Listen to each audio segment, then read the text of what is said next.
December மாதம் 27ஆம் தேதி சுக்கிராச்சாரியை வணங்கினீங்கன்னா லட்சுமி தேவியை ஆட்டோமேட்டிக்காக வணங்கினது போல் ஆகும். அதனால் குலகுருவுகளை எங்கே இருந்து வணங்கினாலும் அந்த லட்சுமி வாசம் செய்யக்கூடிய நாளாக ஆகும்.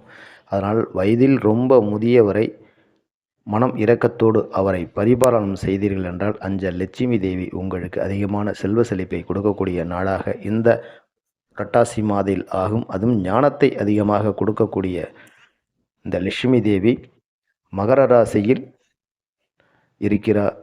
சுக்கிர பகவான் இருக்கிறார். அவர் சந்திரனுடைய நட்சத்திரத்தில் திருவோணத்தில் பரிபாலிக்கிறார். அதனால் அதிகமான ஞானத்தை கொடுக்கக்கூடிய அந்த சுக்கிர பகவான் இன்றைக்கு லட்சுமி மூலியமாக அதிகமான ஞானத்தை கொடுக்கக்கூடியவள். பெருமாளாலயம் சென்று வழிபடுங்கள், சிவனாலயம் சென்று வழிபடுங்கள். வயதில் முதியவருக்கு இது உங்களால் முடிந்த உதவி செய்யுங்கள். சிறப்பான நாட்களாக